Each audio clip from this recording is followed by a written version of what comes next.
Good morning बच्चों। आज हम पढ़ेंगे केमिस्ट्री की क्लास 7th। ठीक है, जो संकुलन क्षमता के बारे में। ठीक है, आज की क्लास थोड़ी सी बड़ी भी होगी क्योंकि जो संकुलन क्षमता वाला टॉपिक है ये थोड़ा सा लंबा भी है। ठीक है, तो ये क्लास थोड़ी सी बड़ी भी है। ठीक, तो संकुलन क्षमता में आज हम पढ़ेंगे कि सबकी आज संकुलन क्षमता निकालेंगे। ठीक है, मतलब मैथ भी इसमें लगेगी आज। ठीक है, तो संकुलन क्षमता एफसीसी की निकालेंगे, एससीसी की निकालेंगे और बीसीसी की निकालेंगे। एससीसी में बताया गया था कि आद्य सरल घनक कोशिका होती है जिसे सिंपल क्यूब केंद्रित भी वो कहते हैं, सेंटर भी कहते हैं। ठीक है, और अंतः केंद्रित को हम बीसीसी कहते हैं और फलक केंद्रित को क्या कहते हैं, एफसीसी। इन तीनों की संकुलन क्षमता निकालनी है। संकुलन क्षमता में ये निकालते हैं कि किसमें कितना भाग रिक्त है। ठीक है, वही हम निकालते हैं, तो परसेंटेज में निकलती है। तो सबसे पहले तो हम पढ़ेंगे संकुलन क्षमता क्या होती है, संकुलन क्षमता की क्या परिभाषा होती है, फिर सबकी संकुलन क्षमता निकालेंगे। ठीक है, तो चलिए चलते अपने टॉपिक पे। टॉपिक है हमारा संकुलन क्षमता। सबसे पहले हम पढ़ेंगे संकुलन क्षमता होती क्या है। तो जरा इसको पढ़िए, क्या लिखा हुआ है। संकुलन क्षमता कह रही है क्रिस्टल जालक में अवयवी क्रिस्टल जालक के कुल आयतन का जितना भाग घेरता है उसे क्रिस्टल की संकुलन क्षमता कहते हैं। क्रिस्टल जालक में अवयवी क्रिस्टल, ठीक है, तो इस तरह का जो ये हम बनाते हैं ये हमारे पास होता है घन। ठीक है, इस तरह से इसको मिलाते हैं, इसको मिलाते हैं, इसको मिलाते हैं, इस तरह से बनता है चित्र।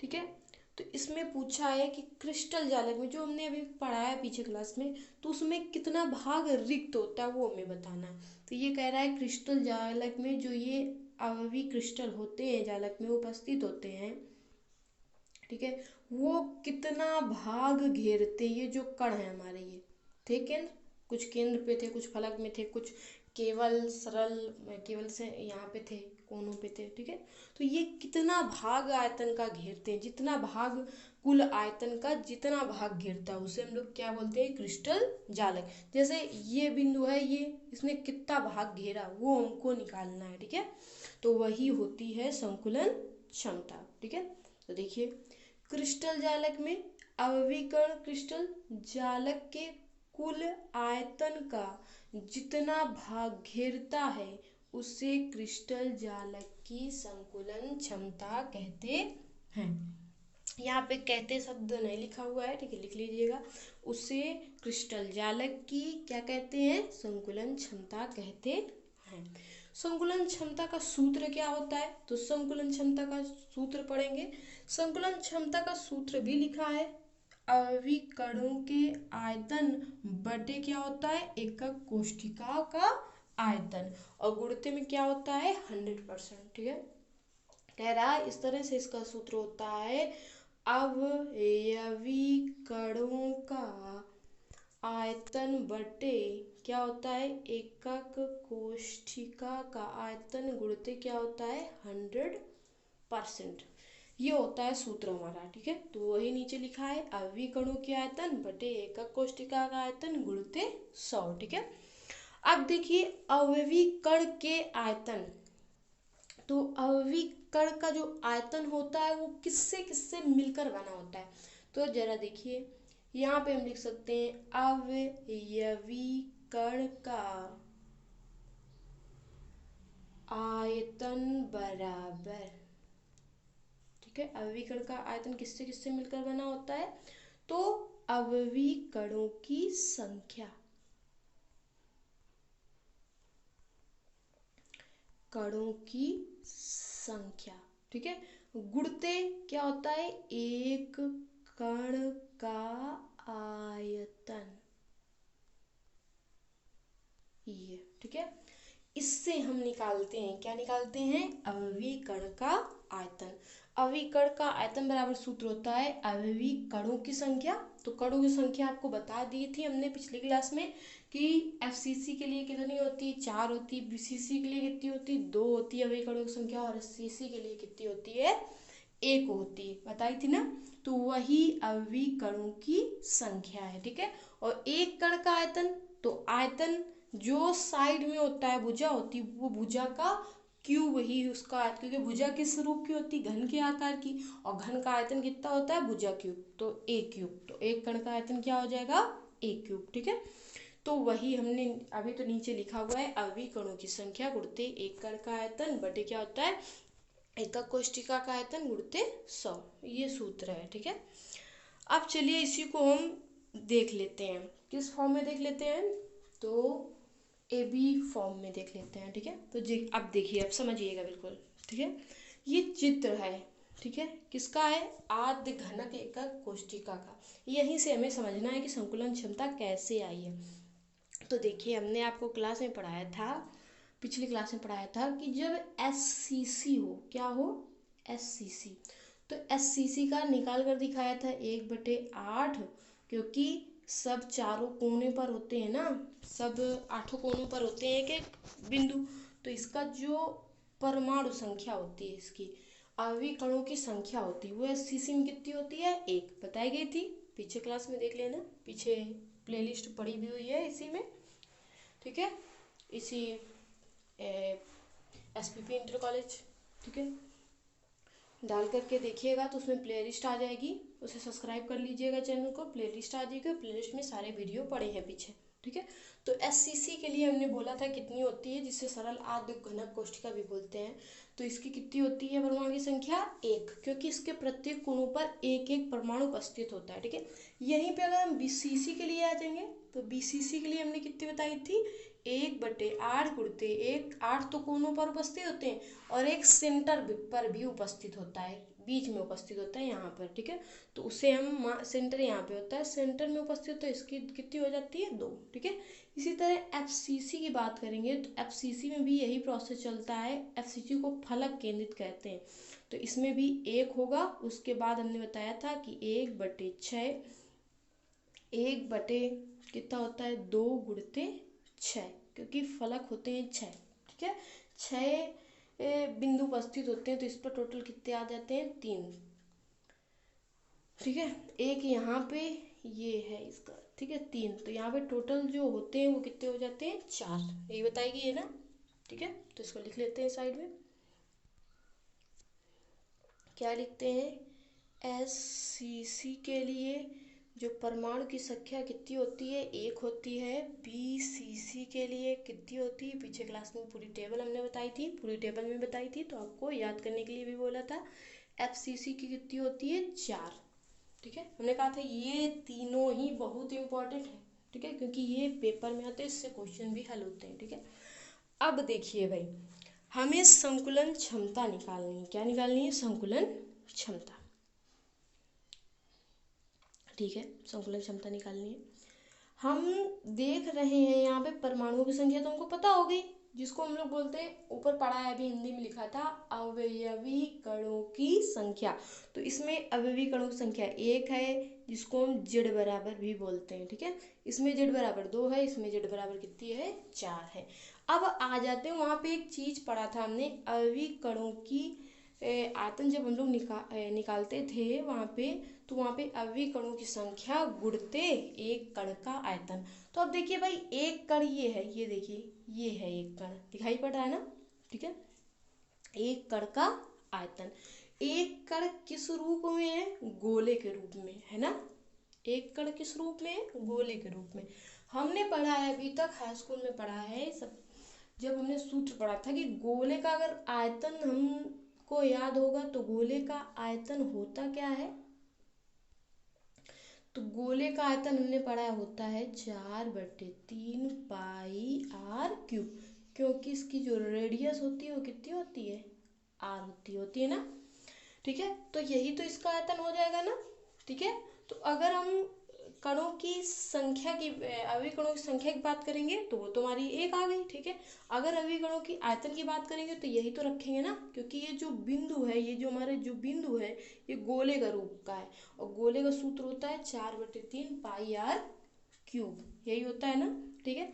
तो क्या हम इसके स्थान पर रख सकते हैं 4/3 पाई आर क्यूब, बिल्कुल रख सकते हैं। तो देखिए यहाँ पे नीचे लिखा हुआ है 4/3 पाई आर क्यूब। ठीक, फिर बटे में लिखा है एकक कोष्ठिका का आयतन। चलिए तो इसे हम साफ करते हैं।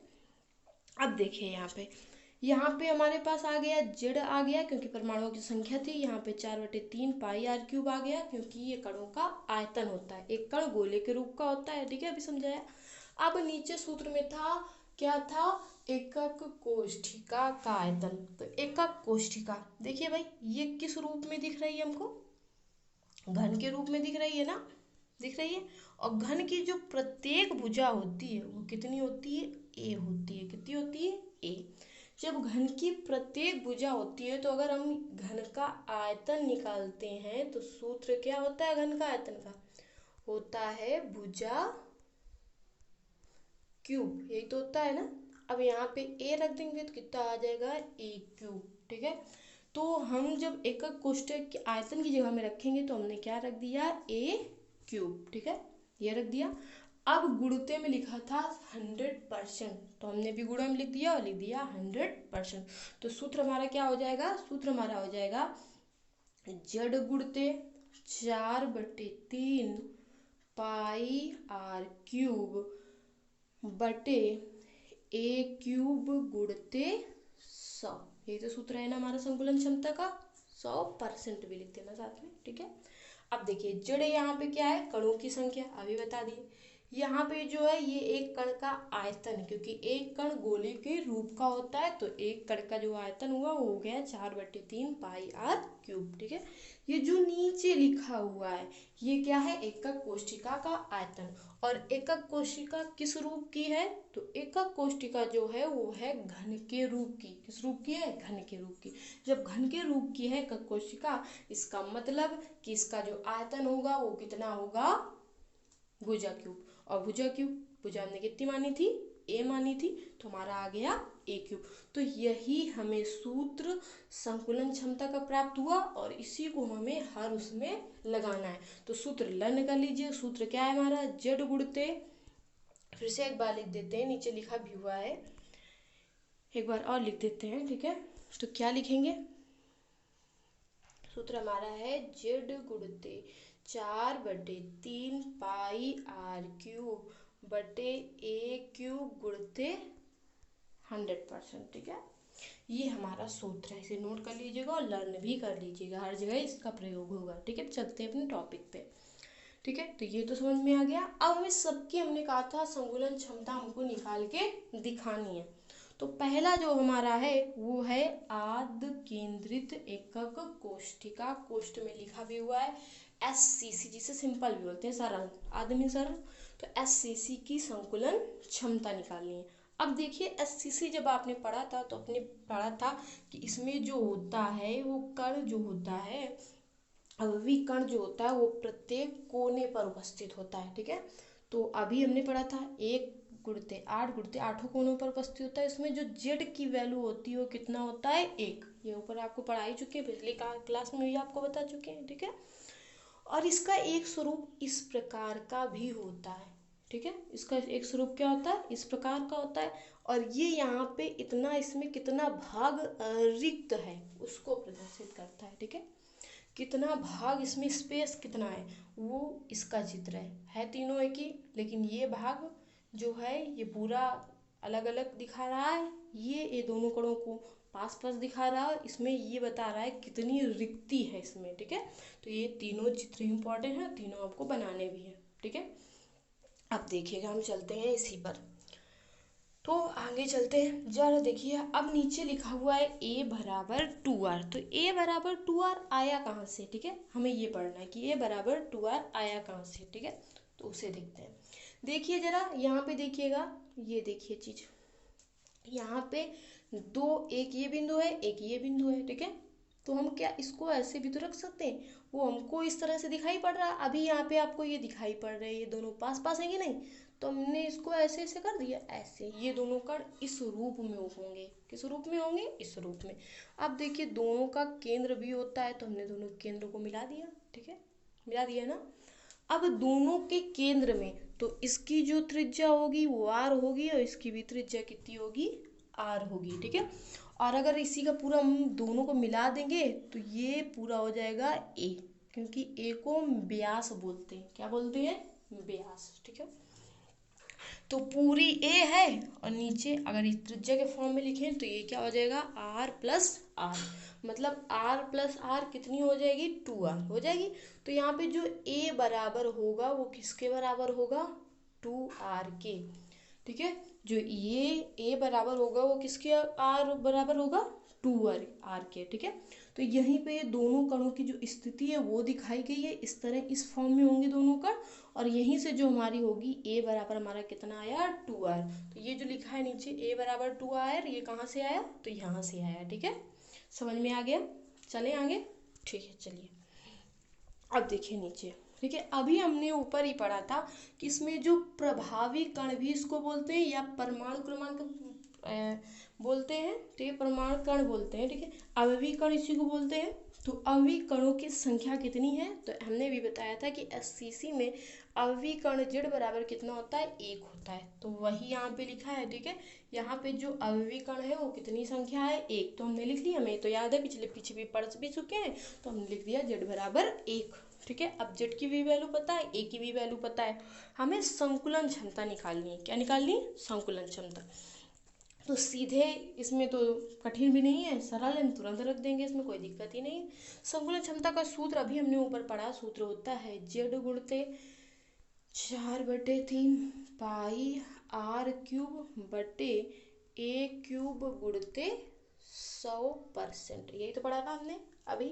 ठीक है, तो अब यहाँ पे इस तरह से सूत्र है, हमें जेड की भी वैल्यू पता है और ए की वैल्यू भी पता है। तो हम करते क्या है, लिख देंगे समीकरण 1 से मान रखने पर, मतलब जेड और ए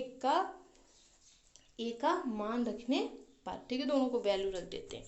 तो देखिए हम दोनों की वैल्यू रखते हैं। समीकरण 1, ठीक है, यहाँ पे लिख दीजिएगा समीकरण 1, यहाँ पे लिख दीजिएगा वाह किससे?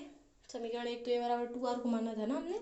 ठीक है, वह जेड की मान रखने पर। ठीक है, यहाँ पे लिखा नहीं है जेड हमने, तो वह जेड का मान रखने पर जब दोनों की वैल्यू रखेंगे, देखिए जेड की वैल्यू की कितनी थी? 1। अब देखिए संकुलन क्षमता को हम इंग्लिश में बोलते हैं पैकिंग इफिशियंसी। क्या बोलते हैं? Packing efficiency. इसलिए हमने इसको शॉर्ट रूप में लिख दिया है पीई। क्या लिख दिया है? पी। तो इस संकुलन क्षमता को ही शॉर्ट में बोलते हैं पी, पैकिंग एफिशिएंसी। ठीक है, वो लिखी गई है। अब देखिए आइए हमारे पास, तो देखिए हम अपनी क्लास में आए, तो हमारी क्लास में देखिए हमने बताया था अभी ऊपर कि जेड बराबर 1 इसकी थी एसएससी की। ठीक है, जो अवयवी की संख्या, तो हमने जेड बराबर 1 रख दिया। आयतन देखिए, तो आयतन कितना है? 4/3 पाई आर क्यूब, क्योंकि आयतन हमने बताया था एक गोले का आयतन कितना होता है, तो उतना ही रख दिया। ठीक है, यहाँ पे कोई चेंजिंग करेंगे नहीं। अब हमें ए की वैल्यू में ऊपर अभी हमने समीकरण 1 में पढ़ी, ए बराबर कितना था? 2r। तो हमने ए की वैल्यू रख दी, कितना रख दिया? 2r क्यूब, और गुणते कितना रख दिया? 100%। ठीक है, इतना रख दिया। अब इसी को बस हमको हल करना है। क्या करना है? हल करना है। तो चलिए देखिए नीचे, नीचे देखिए जरा एक चीज देखिएगा, यहाँ पे 1 का गुणा करवाएंगे, इसमें कोई फर्क पड़ेगा नहीं पड़ेगा, तो हमने इसको लिख दिया सीधे 4/3 पाई आर क्यूब। ठीक है, अब देखिए 2r का क्यूब करेंगे तो 2r गुणते 2r गुणते 2r, 2 का 2 से 4 दूनी 8, r गुणते 8 आर स्क्वायर, और कितना हो जाएगा? R cube. तो यहाँ से हमारा कितना आ गया? 8r क्यूब गुणते कितना आ गया? 100। ठीक है, यहाँ पे परसेंट भी लिख दीजिए। ठीक है, तो इतना आ गया। ठीक है, आगे वाली लाइन में चले। अब देखिए हमारे पास 8 है, जब भी इस तरह से होता है तो हमें एक चीज पता होती है कि आर से आर क्या होता है? कैंसिल होता है ना, आर से आर कैंसिल। तो हमने आर को कैंसिल कर दिया यहाँ पे। ठीक है, अब देखिए 8 का गुणा हम किससे करवा देते हैं? तो 3 से करवा देते हैं। आगे चलिए हल करके दिखा देते हैं।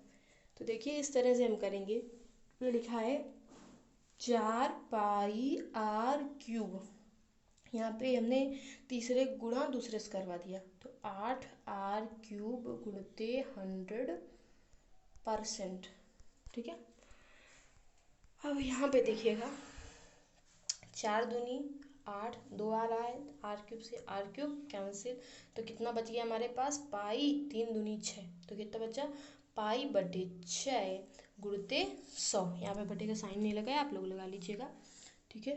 पाई बटे कितना होगा 6 गुणते 100। अब इसी को हमको हल करना है। देखिए पाई की वैल्यू हमको पता है कितनी होती है 3.14, ठीक है। गुणते कितनी होती है 100 और बटे कितना होता है 6। अब इसको हम काट लेते हैं। काटेंगे तो यहाँ पे कितना आ जाएगा, 2 से अगर काटेंगे यहाँ पे आ जाएगा 50, ठीक है। अब यहाँ पे तो 50 आ गया, यहाँ पे कितना आ गया 3, ठीक है। अब 50 और 3 और इतना है, ठीक है। तो अब इनका हम क्या करवा लेते हैं, मल्टीप्लाई करवा लेते हैं। तो क्या करवाएंगे, मल्टीप्लाई करवा लेते हैं। मल्टीप्लाई करवाइए कितना हो जाएगा और फिर उसका भाग दे देते हैं। तो देखिए हम 314 गुणते 5 का मल्टीप्लाई करते हैं, 5 चौको 20, 5 इक्के 5, ठीक है। और यहाँ पे कितना हो जाएगा 5 3 15, इतना आ जाएगा। तो हमने लिखा 2 5 2 7, यहाँ पे 5 और 1, 1570 आया हमारा। कितना आया 1570। अब देखिए 1570 आया, अब एक जीरो हमारे पास और था तो 2 जीरो हो गए, हुए ना। अब देखिए हमारे पास दशमलव कितने अंक के बाद लगा है, 2 अंकों के बाद, तो हम 2 अंकों के बाद जीरो लगा सकते हैं, तो यहाँ पे लगा देंगे। तो हमारे पास आ गया 157.00। तो दशमलव लग गया तो जीरो जीरो तो हट गए, ठीक है। हमारे पास बचा कितना, तो हमारे पास बचा केवल 157 बचा, और बटे में कितना बचा 3। मतलब 3 का भाग हमें कितना किस में देना है, 157 में। चलिए देख करके देख लेते हैं। 157 भागे 3, 3 का भाग करेंगे 15 7 5 3, मतलब 3 बचे 15, 5 आ गया, ठीक है। पूरा पूरा चला गया, कोई दिक्कत नहीं, ठीक है। अब क्या करते हैं, 7 है यहाँ पे तो हमने कर दिया इसको, कितना लिखा, तो 3 दूनी 6 होता है, ठीक है। 2 भी रख दिया यहाँ पे, ठीक है। यहाँ पे कितना बचा 1, अब इसके बाद तो जाएगा नहीं, तो हमने यहाँ पे लगा दिया दशमलव, ठीक है। यहाँ पे बढ़ा दिया 0, कितनी बार जाएगा, तो 3 तिरका 9, यहाँ पे लिख नहीं रहा, ऊपर लिख देते हैं, ठीक है। तो 3 तिरका 9, यहाँ पे 9 आ गया, ठीक है। यहाँ पे कितना बचेगा 1, ठीक है। चलिए इसको इधर करके दिखा रहे हैं, वहाँ जगह नहीं बच रही है। यहाँ पे बटे का साइन लगा लीजिएगा। देखिए अभी हमने कहा 3 गुणते 0.14 गुणते कितना था 100 बटे 6, तो हमने गुणा करवाया तो यहाँ पे आया हमारा 157.00 बटे 6। दशमलव के बाद अगर कोई भी जीरो होता है तो कैंसिल हो जाता है। अब 6 का भाग अच्छा कैसे काट दिया था, यहाँ पे 50 आया था, ठीक है। कितना आया था 50, ठीक है। 50 का गुणा जब हमने कराया तो इतना आया, और यहाँ पे हमारा कितना हो जाएगा 3, काटा था ना तो 3 बचा था, ठीक है। अब हमें 3 का भाग किस में देना है, 157 में देना है। तो अभी हमने दिया 3 बचे 15, पूरा चला गया, यहाँ पे किया तो 7 है ही है, 3 दूनी 6, 2 आ गया, 1 बचा हमारे पास, 0 बढ़ा लिया, 3 तिरका 9, तो यहाँ पे 9 आ गया, फिर से 1 बचा, फिर से हम कितना करेंगे 3 तिरका 9, ठीक है। इसी तरह से हो जाएगा ना, 3 तिरका 9, और फिर से 1 बचेगा, तो इसका मतलब लगभग में ये कितना आ जाएगा, तो आ जाएगा 52.3। कितना आ जाएगा 52.33, इतना ही आएगा, ठीक है। चलो ऐसे सही कर लीजिएगा। यहाँ पे हमारा हो जाएगा 52.33% आ जाएगा, तो हम यहाँ पे लिख देंगे 52 ये लगभग में आता है, ठीक है। तो 52 हमारा आया 3%, ठीक है। यही हमारा जो हुआ इसका आंसर आ गया। तो अब इतना जब एसएससी पे हम देखेंगे तो इतना भाग रिक्त है उसमें, ये जो हमारा घन एकक कोशिका है इसमें कितना भाग रिक्त है, तो इसमें 52.3% भाग कितना है रिक्त है, ठीक है। तो ये इसकी हो गई संकुलन क्षमता, ठीक है। तो एससीसी की संकुलन क्षमता निकल आई, ये तो सरल भी थी, कुछ ज़्यादा कठिन भी नहीं थी। आगे चलते हैं, आगे थोड़ा सा बड़ी भी होगी संकुलन क्षमता। चलिए आगे चलते हैं, इसकी थोड़ी सी संकुलन क्षमता जो है वो बड़ी है, ठीक है। कायदे से देखिएगा इसको। देखिए ये क्या लिखा है, अंतः केंद्रित एकक कोशिका, जिसे हम लोग बोलते हैं बीसीसी, क्योंकि ये बेस सेंट्रल होती है, बीच में केंद्र पर केंद्रित होती है, ठीक है। ये इसके 8 कोनों पर होते हैं। अगर हम इसकी परमाणु संख्या की बात करें तो इसके परमाणु संख्या की बात करते हैं। परमाणु संख्या हमने बताया था कि ये कोनों पर तो होता ही है, तो कोनों पर एक हो गया, और एक केंद्र पर भी उपस्थित होता है इसका अणु। जब एक केंद्र पर उपस्थित होगा तो यहाँ पे जेड की जो वैल्यू हो जाएगी वो कितनी हो जाएगी, 2। तो इसके प्रभावी जो कण की संख्या हो जाएगी वो कितनी होगी, 2। ठीक है। अब चलते हैं, देखिए पहले चित्र पे ही देख लीजिएगा। ये देखिए, अगर हम इस तरह से, ये चित्र है हमारा, हम मान लेते हैं कि हमने इसको क्या मान लिया, ए मान लिया। ठीक है। इसको क्या मान लिया, बी मान लिया, और इसको क्या मान लिया, सी मान लिया, इसको क्या मान लिया, डी मान लिया। इस तरह से माने। ठीक है। तो चलिए इस तरह से हमने मान लिया इसको। ये हो गया ए, ये बी, ये डी और ये सी। ठीक है। तो जरा देखिए, अगर हम बी को ए से मिलाएंगे तो ये इस तरह से कुछ बनेगा ना, बीच में सेंटर में, सेंटर से वो कर जाएगा, तो इस तरह से कुछ बन जाएगा। इसे हम दूसरे उसमें बना लेते हैं। ठीक है। इधर बना लेते हैं।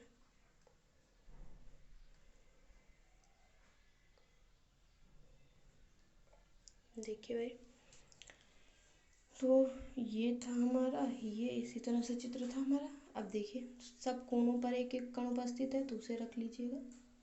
ये कण उपस्थित है, यहाँ पे भी कण उपस्थित है, यहाँ पे उपस्थित है, यहाँ पे, और एक यहाँ पे सेंटर पे भी उपस्थित है ना। तो अगर हम इसको मिलाएंगे तो इसी तरह से ये संरचना बनेगी, इस तरह से। इसको हमने, और यहाँ से मिलाएंगे तो ये बन जाएगी। ठीक है। तो हमारा जो बना वो बन गया ए। यहाँ पे हमने इसको क्या मान लिया, एक मिनट यहीं पे देख लेते हैं। चलिए यहीं पे देख लीजिएगा, फिर बाद में आपको समझा देंगे। ठीक है। यहाँ पे ये आया, ये हो गया। ठीक है। इस तरह से इसको हमने इसे मिला दिया और इसको ये मिलाई, इसमें हुआ है ऐसे। तो ये हमारा हो गया ए, ये हमारा हो गया सी, ये हमारा हो गया बी, ये हमारा क्या हो गया, डी। ठीक है। इसी तरह से हो गया ना। या इसको बी मान लेते हैं, इसको भी मान लेते हैं, किसको भी, कुछ भी मान लो। ठीक है। इस तरह से हमने मान लिया इसको, मान लीजिए। ठीक है। अब हमारे पास देखिए, एक मिनट, दूसरा चित्र भी देख लीजिएगा इसका। उसमें थोड़ा सा ये है, ये बनाया, ये बनाया, ये बनाया और ये बनाया। ठीक है। इसमें एक सेंटर भी पर भी उपस्थित है एक परमाणु, और बाकी सब केंद्रों पर तो है ही है। ठीक है। 8 कोनों पर। अब हमने इसको मिला दिया, हमने इसको बी मान लिया, इसको ए मान लिया, इसको सी मान लिया, इसको क्या मान लिया, डी। तो हमने इसको मिला दिया, ऐसे मिला दिया। अब एक बार इसको सी से भी मिला दिया। इस तरह से कुछ चित्र बन गया। इसी तरह से हमको इस चित्र में दिखाई पड़ रहा है ना। ठीक है। अब देखिए, ये वाली जो ये AC होगी, इसको हमने क्या मान लिया, भुजाएं, क्योंकि घन की भुजा क्या होती है, ए होती है। और घन की हमें पता है कि सभी भुजाएं बराबर भी होती है ना। घन की प्रत्येक भुजा क्या होती है, बराबर होती है। ठीक है। तो ये तो हमारे पास ए हो गई। ठीक है। अब देखिए, इसमें अगर हम अलग अलग त्रिभुज हमको दिख रहे हैं, जरा देखिए। एक त्रिभुज हमें दिख रहा है BCD, दिखाई पड़ रहा है। ये एक त्रिभुज दिख रहा है BCD, और एक त्रिभुज इसमें दिख रहा है ABC, दिख रहा है ना। दो त्रिभुज दिख रहे हैं, एक त्रिभुज ABC और एक त्रिभुज दिख रहा है BDC। तो हम दोनों त्रिभुजों को अलग अलग ले लेते हैं। हमें पता है कि घन की प्रत्येक भुजा जो होती है वो क्या होती है, बराबर होती है। तो ये भी ए होगी, ये भी ए होगी। ठीक है। तो हम इसको हल करते हैं। अब देखिए, हमें तो पता ही है कि घन की जो प्रत्येक भुजा होती है वो क्या होती है, बराबर होती है। ठीक है। तो ये ए है, ये ए है, तो हम पहले छोटे वाले त्रिभुज को हल कर लेते हैं। किसको, BCD को हल कर लेते हैं। ठीक है। तो हम लिख देते हैं BCD में। जब BCD को हल करेंगे तो जरा देखिए, ये BC जो है ये हमारा क्या है, सूत्र एक तरह का बनेगा, क्योंकि यहाँ पे जो कोण बन रहा है वो कितने अंश का बन रहा है, 90 डिग्री का। कितने अंश का कोण बन रहा है यहाँ पे, 90 डिग्री का। ठीक है। तो ये हमारा हो जाएगा, क्या हो जाएगा, एक मिनट। ठीक है। तो इसी में अब देख लेते हैं। ठीक है। तो इस तरह से हमने अभी दिखाया था कि इससे इससे मिलाया और इससे इससे मिलाएंगे। तो यहाँ पे ये हमारा जो होगा वो हो जाएगा क्या, B, ये हो जाएगी C, ये हो जाएगी D और ये हो जाएगा A। ठीक है। तो हमारे पास दो त्रिभुज दिख रहे हैं, एक दिख रहा है ABC और दूसरा दिख रहा है BDC। तो हम यहाँ पे पहले हम इसको हल कर लेते हैं BCD को। ठीक है। हल करेंगे तो हमें दिख रहा है ये त्रिभुज जो है यहाँ पे ये कर्ण हो जाएगा, क्योंकि यहाँ से 90 अंश का डिग्री का कोण बन रहा है। यहाँ से ये जो कोण बना रहा वो कितने अंश का बना रहा है, 90 डिग्री का बना रहा है ना। तो हम पहले इसको हल कर लेते हैं। इसको हल करेंगे, हमने अभी बताया ऊपर कि प्रत्येक भुजागण की कितनी होती है, ए। तो इनकी दोनों जो भुजा हो जाएगी वो कितनी हो जाएगी, ए हो जाएगी। हम इसको इस तरह से लिख सकते हैं, हमारे पास सूत्र होता है, हमने पाइथागोरस प्रमेय पढ़ी है, कर्ण का स्क्वायर बराबर आधार का स्क्वायर और प्लस क्या होता है, लंब का स्क्वायर। ठीक है, तो सी डी का स्क्वायर यहाँ पे ऐसे पढ़ा। अब यहाँ पे इस ये भी ए है, ये भी ए है ना ए। ठीक है, तो हम लिख देंगे ए। चलिए आगे अब देखते हैं। तो देखिए हमने पढ़ा अभी कि प्रभावी जो कण होते हैं इसमें वो कितने होते हैं, तो प्रभावी कण इसमें होते हैं 2। हमने पढ़ा कि इसमें जो जेड की संख्या होती है वो कितनी होती है, 2। ठीक है, चित्र में अभी आपको करके दिखाया कि यहाँ पे 2 त्रिभुज बन रहे हैं, एक तो बी सी डी और एक ए बी सी बन रहा है। सबसे पहले हमने कहा था, सबसे पहले हम छोटे त्रिभुज को हल कर लेते हैं, बी सी डी को। और आपको ये भी बताया कि घन की जो प्रत्येक भुजा होती है वो क्या होती है, ए होती है। ठीक है, बराबर होती है। तो हमने सूत्र लगाया क्योंकि वहाँ पे 90 डिग्री कोण बन रहा है, तो हमने सूत्र लगा दिया पाइथागोरस प्रमेय से कर्ण का स्क्वायर बराबर लंब का स्क्वायर प्लस आधार का स्क्वायर, तो वही लगा दिया। ठीक है, बीसी का मान हमें निकालना है। ठीक है, तो यहाँ पे बीडी का मान कितना दिए, ए दिए, और सीडी का मान भी कितना दिए, ए दिए।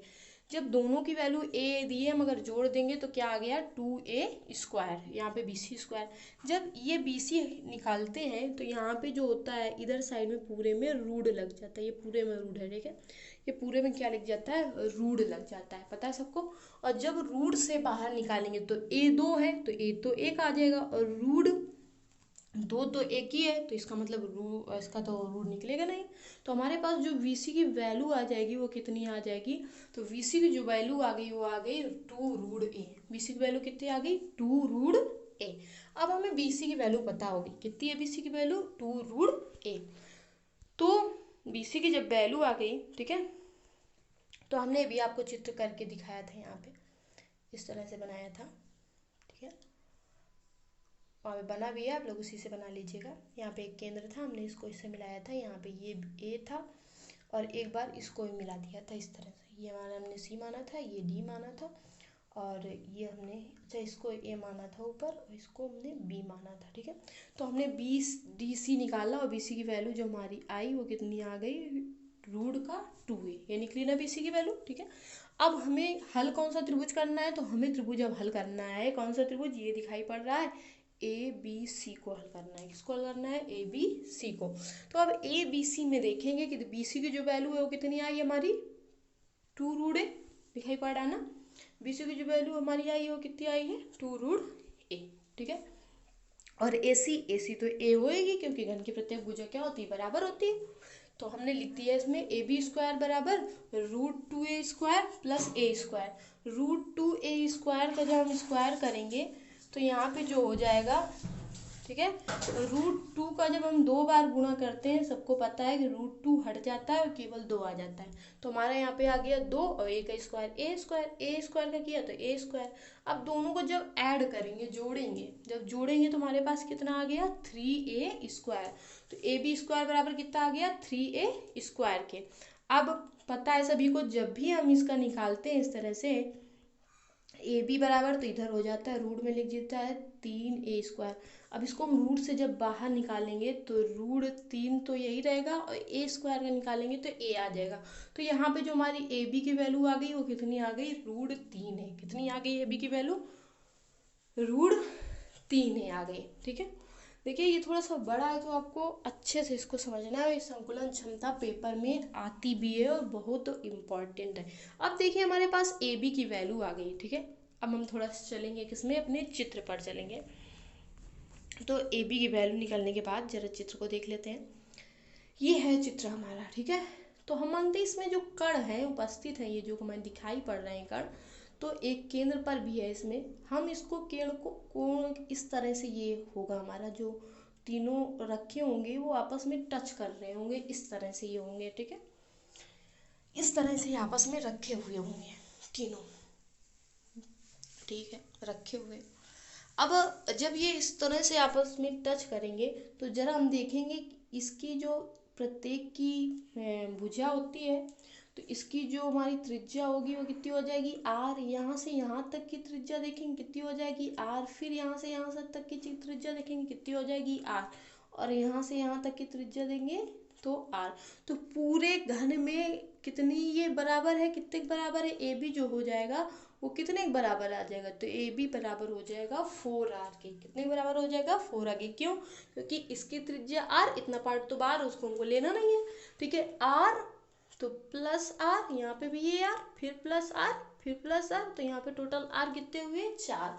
तो ए बी जो बराबर हुआ वो किसके बराबर हुआ, 4r के, ठीक है। किसके बराबर हो जाएगा ए बी, 4r के। और अभी हम ए बी की वैल्यू भी निकाल चुके हैं ना, ठीक है। तो हम दोनों को बराबर कर देंगे, दोनों क्या कर देंगे, बराबर कर देंगे। तो चलिए चलते हैं अपने क्वेश्चन पे। अब देखिए यहाँ पे, देखिए हमने यहाँ पे ए बी निकाला √3a, और ए बी बराबर इतना होता है उसमें, ठीक है। जब तीनों कण आपस में इस तरह से टच कर रहे हैं, तो हमने बताया इसकी जो त्रिज्या होगी r होगी, इसकी त्रिज्या r होगी, क्योंकि ये घन में उपस्थित है, ये त्रिज्या r, इनको जोड़ दिया तो 4r हो गई। तो ए बी बराबर 4 होगी। जब ए बी बराबर 4 होगी और रूट ए बी की वैल्यू जो हमारे पास है वो कितनी है, हमारे पास √3 है, तो यहाँ से उठा के हम ए बी का मान रख देंगे। क्या रख देंगे, ए बी का मान रखने पर। तो नीचे हमने लिखा भी है कि ए बी का मान रखने पर जब ये वैल्यू जो दिखाई पड़ रही है, ये वैल्यू हम ए बी की जगह में रखेंगे, तो हमारा क्या आ जाएगा, √3a बराबर कितने के आ जाएगा, 4r के आ जाएगा ना। चलिए देखते हैं आगे। तो देखिए यहाँ पे है भी, यहाँ पे आ गया हमारा, जब हमने ए की वैल्यू रखी तो √3a बराबर 4r की, और जब यहाँ पे ए बराबर निकालेंगे तो कितना आ जाएगा, तो 4r ऊपर ही रहेगा, नीचे आ जाएगा √3। ये हमारी ए की वैल्यू हो गई। अब जब ए की वैल्यू आ गई और जेड की वैल्यू पता है, तो हमें संकुलन क्षमता का सूत्र लगाना है। संकुलन क्षमता का सूत्र सबको पता है, जेड गुणित 4/3 πr³ बटे a³ गुणित 100%। लिख दिया हमने सूत्र और लिख दिया मान रखने पर, ठीक है।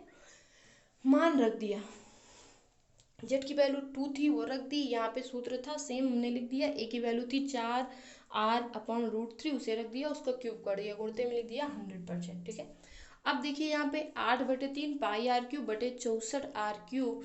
अब यहाँ पे √3 का कितना हमने 3 बार किया है, ठीक है, 3 बार किया। 3 बार जब करेंगे तो 3√3 आ जाएगा, गुणित में कितना लिखा है, 100%। अब इसे हल करके दिखा देते हैं। तो 8/3 ये हमारे पास है πr³ बटे में है 64, कितना r³ बटे 3 √3, और गुणित में हमारे पास है 100%, इतना है। तो हमें पता है r³ से r³ कैंसिल, ठीक है। हमें पता है कि तीसरे का गुणा दूसरे से होता है और पहले गुणा चौथे से होता है, ठीक है। तो हम इसको इस तरह से लिख सकते हैं, 8 गुणित 3 √3 पाई बटे, ठीक है, 64 गुणित 3। अब देखिए 3 से 3 कैंसिल, 8 64, 8 आ गया। तो हमारे पास बचा कितना, √3 पाई बटे 8 गुणित 100, यही तो बचेगा ना। कितना बचेगा, √3 पाई बटे 8 गुणित 100, इतना बचा हमारे पास।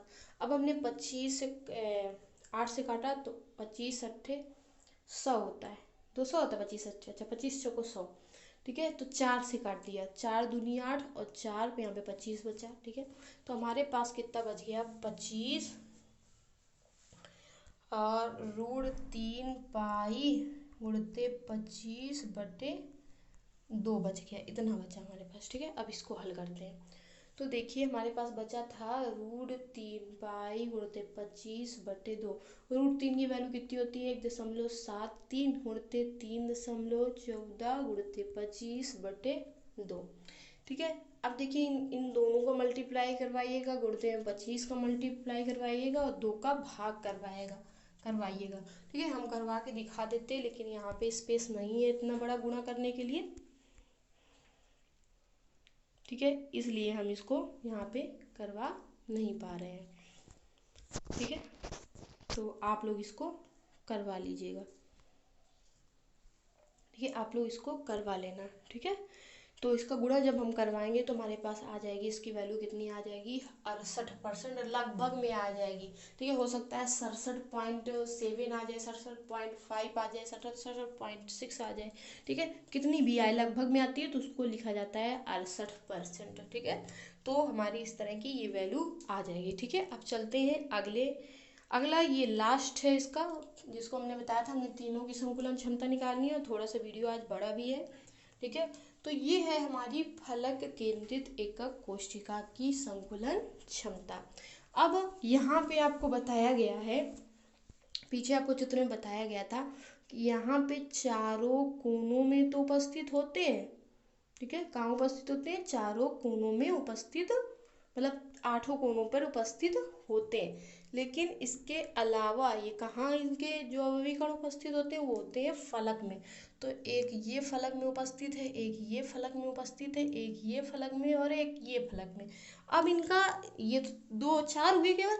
हमने कहा था एक इस यहाँ पे इस फलक को माना जाएगा, इधर ये यहीं पे बीचों बीच ये फलक आ रहा है, एक यहाँ पे ये फलक माना जाता है, ठीक है। तो टोटल कितने हो गए? 6 फलक। टोटल कितने होते हैं? 6 फलक। तो 6 फलक। तो यहाँ पे हमने जब इसकी परमाणु संख्या निकाली थी तो 1/8 गुणते हैं, तो इसका कितना आया था? 1। अब यहाँ पे करेंगे तो 1/2 गुणते 6 करते हैं, तो यहाँ पे कितना आ जाता है? 3, क्योंकि प्रत्येक को हम आधा मानते हैं, क्योंकि फलक में उपस्थित हो तो उसको आधा लेते हैं। तो यहाँ पे जो इसकी टोटल जेड बराबर जो संख्या हो जाएगी वो कितनी हो जाएगी? 4। तो जेड बराबर यहाँ पे कितना आ जाएगा? 4, ठीक है। चलते हैं, तो यहाँ पे देखिए हमारे पास लिखे हैं प्रभावी कण बराबर कितना? 4 है। अब देखिए हम यहाँ पे केवल फलक को ही निकालेंगे। किसको निकालेंगे? फलक को। चलिए पहले चित्र पे देख लीजिएगा, फिर इसमें आते हैं। ये देखिए भाई, फलक हम पहले मान लेते हैं हमने केवल इतना इतना इतना, या इसको इसे चित्र में बनाए तो ये हमारी फलक है, ये बीच में ये है, ठीक है। तो इस तरह से हमको इसको निकालना है। ये एक परमाणु है, ये एक परमाणु है, ये फलक है, हमें फलक से केवल निकालनी है। तो अगर हम तीनों को फिर वैसे गोले के रूप में लिखना चाहें तो इस तरह से ये हो जाएगा, और इस तरह से ये हो जाएगा, ठीक है। फलक में जब इस तरह से होगा तो हम यहाँ से अगर देखेंगे तो इसकी जो ये हो जाएगी, ये भी त्रिज्या r होगी, इसकी देखेंगे तो ये भी त्रिज्या r होगी, यहाँ पे देखेंगे ये भी त्रिज्या r होगी, यहाँ पे देखेंगे ये भी त्रिज्या r होगी। यहाँ पे अगर हम इसको भी ए बी मान लें, ठीक है, ए बी सी मान लें, तो यहाँ पे भी ये जो ए बी होगा वो किसके बराबर होगा? तो किसके बराबर होगा? 4r के। किसके बराबर होगा? 4r के। तो चलिए हमने मान लिया इसको ए, इसको मान लिया बी और इसको मान लिया सी, ठीक है, क्योंकि हमें इसी त्रिभुज को निकालना है, केवल इस बीच वाले त्रिभुज को हल करेंगे, ठीक है। तो ए बी सी में किस में हल करेंगे हम? ए बी सी में। हमने बताया प्रत्येक की भुजा कितनी होती है? ए होती है, ठीक है। तो यहाँ पे ए सी की वैल्यू भी ए होगी और बी सी की वैल्यू भी कितनी होगी? ए होगी, ठीक है। ए सी की वैल्यू, चलिए वहीं पे जाके चित्र बनाते हैं। यहाँ पे देखिएगा, हमने अभी कहा कि हमें केवल फलक का यहाँ पे निकालना है। तो फलक जो होता है वो इस तरह का होता है ना। अभी बीच में एक केंद्र, यहाँ पे एक, यहाँ पे एक, तो हम इसी को गोले के रूप में जब बना लेंगे तो इस तरह से ये बन जाएगा, ठीक है। इसको बीच से इसे मिला दे देते हैं, तो वहाँ से ये त्रिभुज बन रहा है, इसको मानते हैं ए, ठीक है। ऊपर ए, ये हमारा क्या होगा? बी, और ये हमारा क्या होगा? सी। इस तरह से होगा, ठीक है। और इसी त्रिभुज को हमको निकालना है। अब देखिए हमने अभी बताया ऊपर कि इसकी जो होगी, इसकी आर होती है यहाँ तक की, इसकी आर होगी, यहाँ आर होगी, यहाँ और आर होगी। तो ए बी यहाँ पे कितने के बराबर हो जाएगा? तो यहाँ पे भी ए बी जो बराबर है वो 4r के बराबर है। कितने के बराबर है? 4r के, ठीक है। तो चलिए पहले हम देख लेते हैं। हमें पता है, देखिए यहाँ से ये भी जो कोण बन रहा है वो कितने अंश का बन रहा है? 90 डिग्री का, ठीक है। 90 डिग्री का जब कोण बन रहा है तो हमें फिर से पाइथागोरस प्रमेय लगानी होगी। पाइथागोरस प्रमेय होती है ए बी स्क्वायर बराबर बी सी स्क्वायर प्लस ए सी स्क्वायर। हमने कहा था कि ये दोनों आपस में बराबर, क्योंकि भुजा जो होती है वो बराबर होती है घन की, ठीक है। तो ये भी ए, ये भी ए, दोनों को जोड़ दिया, कितना आया? 2a square. ए बी बराबर जब हमने निकाला तो क्या आ जाएगा? √2a। तो ए बी की वैल्यू √2 आ गई। और एक चीज़ हमें पता भी है कि ए बी बराबर यहाँ पे भी कितना आ रहा है? 4r। कितने के बराबर है? 4r के। तो हम लिख देंगे नीचे एवं ए बी बराबर कितना? 4r। तो हम यहाँ से क्या करेंगे? लिख देंगे ए बी का मान रखने पर, ए बी का मान आया कितना हमारा है? √2a। तो यहाँ से उठा के जो ए बी की वैल्यू है यहाँ पे रख देंगे। यहाँ पे रखेंगे तो हमारे पास आ जाएगा √2a बराबर 4r के। तो यहाँ पे जब a की वैल्यू निकालेंगे तो 4r बटे कितना आ जाएगा? √2a। अब देखिए 4 जो है इसको हम इस तरह से लिख देते हैं 2 गुणित 2, ठीक है। और 2 को फिर से हम इससे लिख सकते हैं √2 गुणित √2 बटे √2। एक √2 से एक √2 क्या हो जाएगा, कैंसिल। तो हमारे पास कितना बचा, 2√2r। तो ए की वैल्यू जो कितनी आ गई, a2√2r। अब बस ए की वैल्यू आ गई, हमें क्या निकालनी है, संकुलन क्षमता। तो बस हमें मान उठा के वहाँ पे रख देना है। तो चलिए देखिए, संकुलन क्षमता का सूत्र तो यही होता है, अभी बताया गया, z गुणित 4/3 r³ बटे a³ गुणित 100%। ठीक है, यहाँ पे हमने a और z की वैल्यू रख दी। a की वैल्यू अभी ये दिखाई पड़ रही है, 2√2r आई है, और z की वैल्यू जो आई है वो कितनी आई थी हमारी, इसके लिए 4 थी। ठीक है, दोनों की वैल्यू उठा के बस हमें रखना है। तो हमने क्या किया, लिख दिया मान रखने पर। जब मान रखा तो ये इस तरह से आ गया, 4/4 पाई r³, यहाँ पे 2√2r³। ठीक है, इसको भी हल करना है, इसको भी हम हल करेंगे। यहाँ पे लिखा है 16/3 पाई r³ बटे, यहाँ पे जब हम 2 का 3 बार करेंगे तो आ जाएगा 8। ठीक है, और √2 का जब 3 बार करेंगे 2 आ जाएगा, और एक बार आ जाएगा √2। तो 8 दूनी 16 बटे कितना आ गया, √2। तो हमने इसको लिख दिया 16√2 और r³। ठीक है, गुणित में कितना आ जाएगा, 100। ठीक है, r³ से r³ कैंसिल। ठीक है, अब देखिए 16, तो 16 यहाँ पे हमने कहा था तीसरे के पास चला जाएगा, जब तीसरे के पास चला जाएगा तो इस तरह से हो जाएगा, 16 पाई बटे 3 गुणित 16√2, इतना ही आ जाएगा। तो 16 कैंसिल, तो कितना आ जाएगा हमारे पास, और गुणते में हमारे पास कितना है, 100 है। ठीक है, तो हमें बस इसको हल करना है, हल करके चेक कर लेंगे। जब हल करेंगे तो हमारा कितना आ जाएगा, तो यहाँ पे हल करने पर हमारे पास आ जाएगा, कितना आ जाएगा, 74% लगभग में। ठीक है, तो इसकी जो संकुलन क्षमता जो होगी, पैकिंग जिसको हम बोलते हैं, इफिशियंसी। ठीक है, इसकी भी संकुलन क्षमता कितनी होगी, 74। वैसे हम हल करके यहाँ पे दिखा देते, लेकिन स्पेस नहीं है, पूरा हल करने में टाइम ज़्यादा लगेगा, वीडियो भी बड़ा हो जाएगा, और अगर स्पेस होता, बोर्ड होता तो हम हल करके दिखा देते। ठीक है, तो आप लोग इसे हल करके घर में देख लीजिएगा। तो तीनों की इस तरह से संकुलन क्षमता आ जाती है, और हमें पता आ जाती है कि किसमें कितनी रिक्ति है। ठीक है, ये प्रूव्ड करने के लिए आता है, 2 मार्क्स का इससे जरूर क्वेश्चन पूछा जाता है, हो सकता है कभी कभी 4 मार्क्स का भी आ जाता है, लेकिन 2 अंक का क्वेश्चन आना इससे अनिवार्य है। तो इसे अपनी कॉपी में नोट कर लीजिएगा, लगा लीजिएगा इसको, जब आप रिविजन करोगे, हल करोगे, वैसे बिल्कुल सरल है। ठीक है, तो आप लोग इसे करोगे तो बिल्कुल आपको सरल लगेगा, और कॉपी में नोट भी कर लीजिएगा। ठीक है, अगली क्लास में हम मिलेंगे। अगली क्लास में हम पढ़ेंगे कि ठोस में जो रिक्तियाँ होती हैं, अपूर्णताएं होती हैं, वो कितनी होती हैं। तो उन रिक्तियों के बारे में अगली क्लास में हम पढ़ेंगे। ठीक है, तो बस यहीं से अपनी क्लास को हम क्या कर रहे हैं, समाप्त कर रहे हैं।